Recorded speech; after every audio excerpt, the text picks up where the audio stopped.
Hello, this is Barry from Blanchardstown Library, part of the Fingal network of libraries, and I'm here today with Jill Barrett. Jill Barrett is an executive performance and leadership coach, and Jill has been with us many times in Fingal libraries to give talks. You're very welcome, Jill, and thanks for joining us. Thanks, Barry. Delighted to be with you today. Thank you. And today, Jill is going to talk about a topic that I think is going to resonate with a lot of people at the moment, and that is resilience. So to start off, Jill, could you maybe give us a definition of resilience? What do you think of when you think of that word? Great, thanks, Barry. So I suppose we all have an idea of what resilience is about, and we've sort of Googled it, those of us who are interested in it. But my own personal definition is one's ability to survive and, I suppose, to thrive through the varying circumstances that life presents. And that's an interesting idea, isn't it? That we can thrive even when life throws us, the very many challenges that it does. And that thriving through difficult circumstances is known as post-traumatic growth. So that notion of post-trauma, obviously trauma doesn't have to be a huge thing. It can be just the little things that that life brings as we're going through our day-to-day, right up to the most complex situations of illness, losing our job, losing our business, and so on. So it's very relevant of that definition and that post-traumatic growth. The circumstances that we find ourselves in can often bring out that resilience, and I'm going to talk to you in a few moments about the different forms of resilience. But in addition to that, we can be building up the toolbox all the time of the simple things in the regular days as we're going about our day-to-day lives, building up a toolbox so that when the curveballs do come, we're better equipped to deal with them. So just thinking about, I suppose, the different types of resilience. I love this sort of breakdown. It's by a guy called Jason Brennan. He's a psychotherapist and a mental skills coach. And he wrote a book called Win, Proven Strategies for Success, co-authored with Brent Pope. And in that book, he talks about three different types of resilience. The first one is rebound resilience. The second one is robust resilience. And the third is resource resilience. So if we look at each of those in turn, rebound resilience, I suppose, is what most people would think about when they think about resilience, and it's a sort of the ability to bounce back after a challenge. So that could be something really simple. If we think of our lives at the moment, we're all remote working, but and whether remote or whether physically with people in the office, we can often have differences with co-workers, for example. And rebound resilience might be just you have a row with somebody, you have a difference of opinion, and it's your ability to emotionally recalibrate after that experience. Okay, your ability to sort of stand back and go, okay, what went on there, and I need to calm down. And similarly, right up to anywhere along the spectrum, you might have lost your job, you might have lost your business. So it's the ability to come back after that sort of experience, and that's what we call rebound resilience. The second one then, people mightn't be so familiar with, and we call it robust resilience.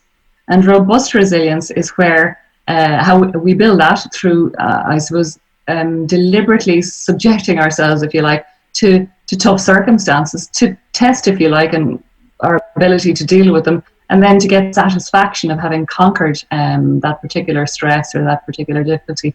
So again, a very extreme example. I had a friend who was an ultra runner, and when I met him first, I was going, God, what's ultra running? And ultra running is runs of very long distances. So people compete over multiple lengths of a marathon. So you're talking about hundreds of kilometers. I'm thinking of one that's happening in June in Morocco. It's called the Trans Atlas Run, so over the Atlas Mountains. 6 days, something like 177 miles. The terrain, the grading on this is described as brutal.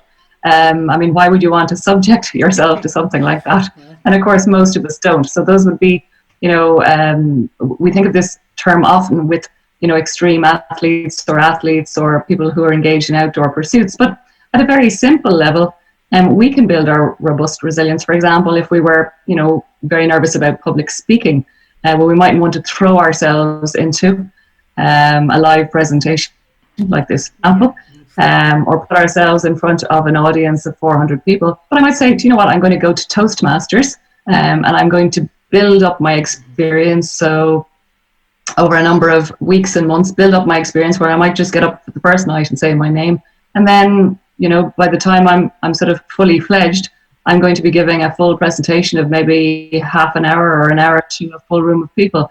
So it's building up that resilience within a nice, safe, supportive environment. So that could be an example of how we build up our robust resilience. And then the last piece, I suppose, and it's one of the most simple, is just that what we call the resource resilience. And these are all the little practical things that we can do in our downtime. So we don't have to wait for a challenge, I suppose, to build this type of resilience. This can be the sort of resilience that I build in my daily life, through my daily practice. And over the next couple of sessions, I'm going to talk to you a little bit more about this. So it's like building the toolbox around things like our self-regard, our self-esteem, as we'll be talking about in the next session, so that when the tough times come, I'm better able to weather them. Okay, that's really interesting, Jill. And I never realised there was so many, you know, there were different types of resilience. And I suppose I find myself now kind of wanting to maybe get started on working on that myself. Maybe not the Atlas run. I might give that a miss for the time being. That doesn't sound so appealing. But what can we do at the moment to what practical thing can people at home maybe start working on to begin to build their resilience?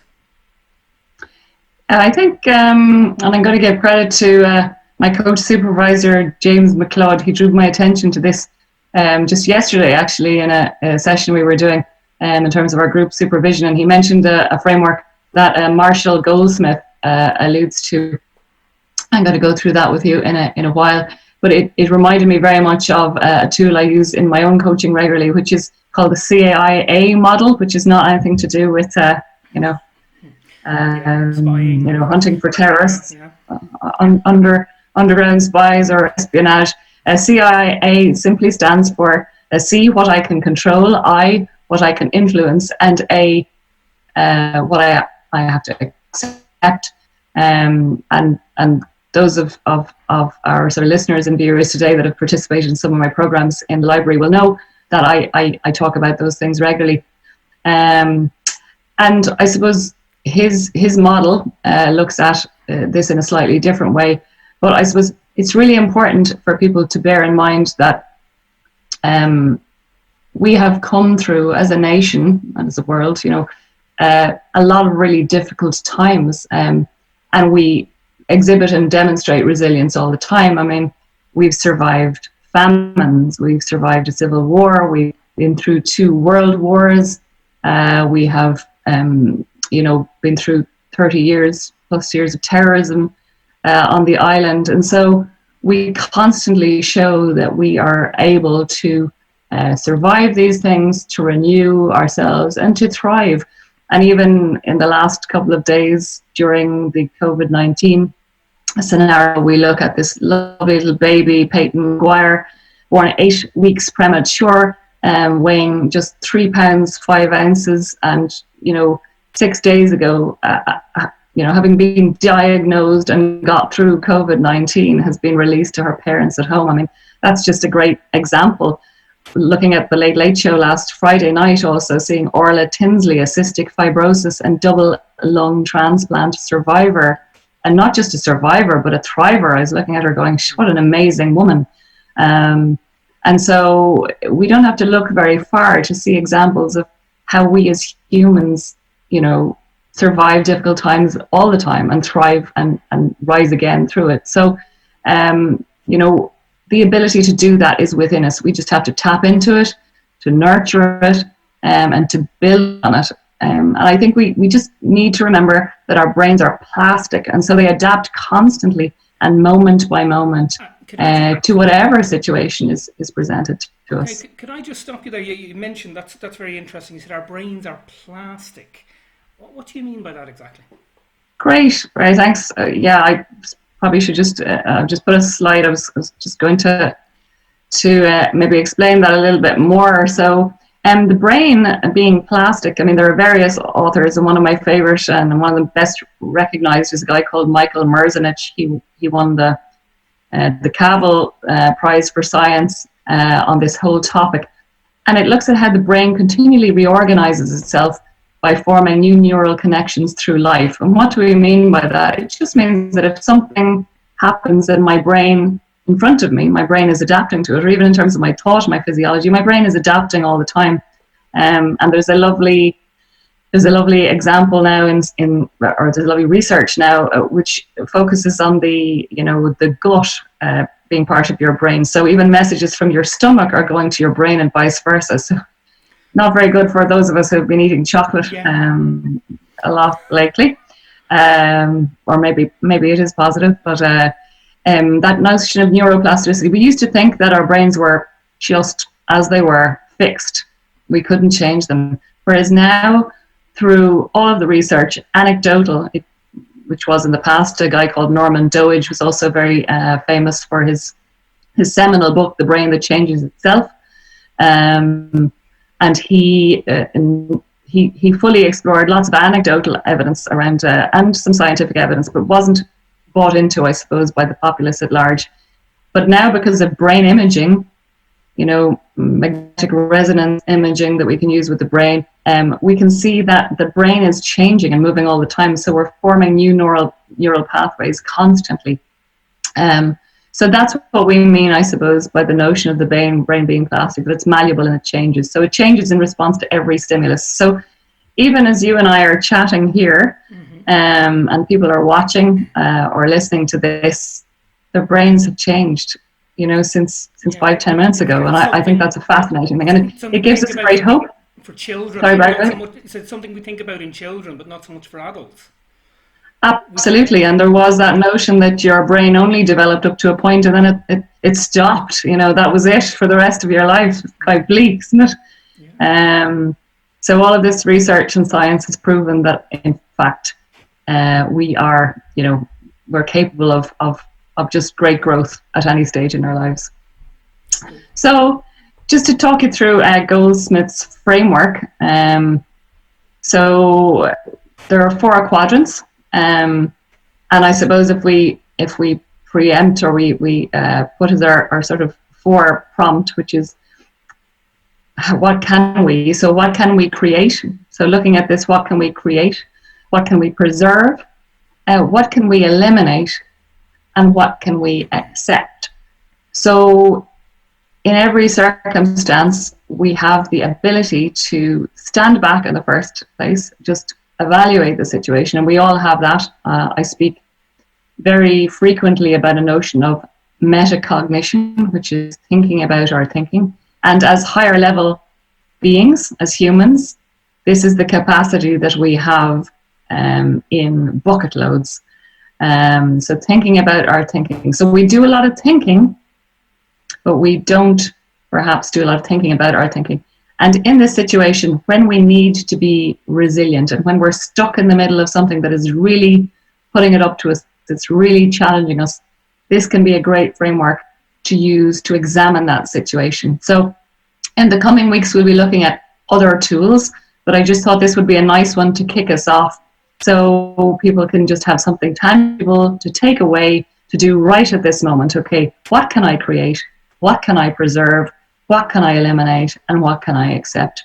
So I'm just wondering would you be happy to give it a go if I said to you, for example, we're all challenged by this idea of home working, aren't we? Remote working. And just as you and I were starting to record earlier, I got a bit distracted and you heard the postman coming to the door, and and there might be children knocking on the door at any moment, and all these things, and you're living in a constant state of stress. Oh, what's going to happen next? Yeah. Life is so exciting.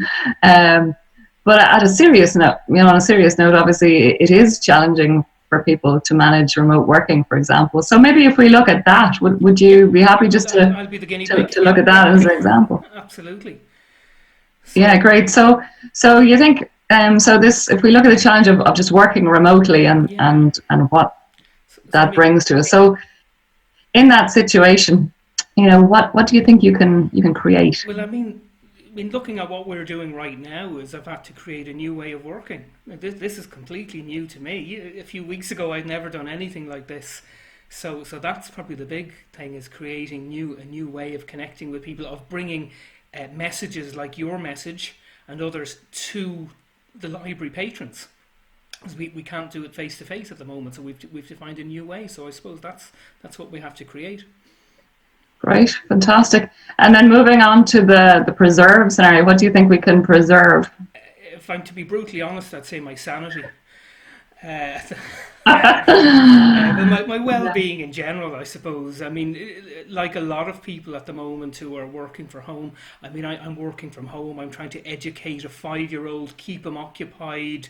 I've parents who are cocooning. So, in amongst all that, you have to kind of preserve your own, I suppose, mental health and well-being. Absolutely.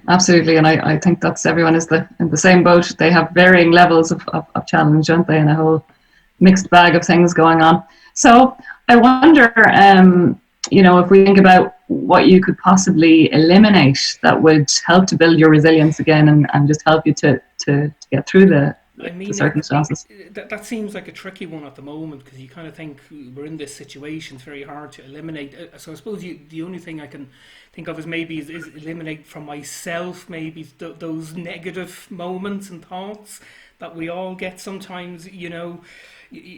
Everyone's getting a bit browned off, I think, at the moment, and you have to. There's no point in getting frustrated about it. It is what it is.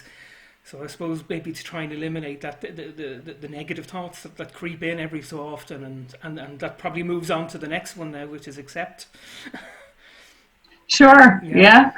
So it's hard to eliminate the thoughts, isn't it? Because they come, but if we just engage in that moment of pause, the thought, is probably preceded by another thought or a fear or some sort of emotion around that's all tied together. So in that eliminate piece, it's a good opportunity to go, well, if it is the thinking, for example, okay, I don't think anything can change. And then I could step back and go, well, why is it that I think that? And what is it that I fear, will happen if things don't change, and then when I explore that fully, I might find that actually sometimes there is something to fear, but what can I do about it? So at least I'm giving myself a little bit of agency. Or, that isn't a real fear. Gosh, I've been through tough times before. I lost my job, I lost the business, and I managed to get back working, or, get the business up and running again. So I'm going to do that again, So that can be, sometimes to eliminate things entirely can be difficult, as you say, but even to cause that moment of pause, as you say, and just look at that. So then you've brought yourself into that nice notion of the accept. What can I accept? Are you at that stage already, Barry? You're at acceptance now. I don't know. It depends on the day, depends on the hour. I think it's like everybody at the moment. We're all. I think at the beginning it was harder to accept. Now I think as we get used to it, I think me personally, I've come to the stage where look, this is the situation we're in. And going back to the CIA, so now I think of what can I control, what can I influence, and what do I just have to accept, and go from there. And right. just to say something that what I found particularly useful about what you've said today is, and it goes right back to that again, is sometimes we really feel like we're not in control of a situation. And with the COVID-19, it's something that none of us can control. And that lack of control can be quite frightening for people. But what you've given us today is a way of bringing back some control. By thinking, okay, well, what can I create? What can I preserve? What can I eliminate? And part of regaining control is actually, I think, accepting what you can't control. Absolutely. Absolutely. And I suppose, I'm here sort of introducing some concepts today. Some people would be familiar with and others not. But just to say that I'm obviously as human and experience the same, what we call human frailties as everybody else. So I have to remind myself all the time of that CIA model. And I think this particular framework from Marshall Goldsmith is useful as well, because it's quite an expansive sort of holistic type approach to looking at things. So maybe as a takeaway, hopefully everybody's got something from the session today. But even just to look at this framework and think about, what can I create, what can I preserve, what can I eliminate, and what can I just accept? Because I think for myself, I'm not sure if you found the same, and I know you practiced the CAIA model, as you mentioned before. I think it brings a certain amount of peace, doesn't it? Sort of rest, pause, just a breath, even to go, yeah, okay. It allows at least I have a little bit of control here, as you say. Yeah, it organises your thoughts a little bit as well, and emotions, and and as you say, you have to go easy on yourself too, don't you? Absolutely. Compassion is key. Compassion is absolutely key. That's it. Listen, Jill, that's been absolutely brilliant, and I've no doubt that what you've shared with us today is going to help a lot of people, and we'll make sure to share it far and wide. So in the next session, and you alluded to this earlier, we're going to look at some more practical tools about building resilience, and including absolutely how to nurture our self-esteem, which we kind of spoke about there, and our self-regard. So that promises to be really interesting. That's fantastic. Barry, and I look forward to presenting to you and everybody else in the future. Thanks a million, Jill. Bye bye for now. Yeah. Bye bye.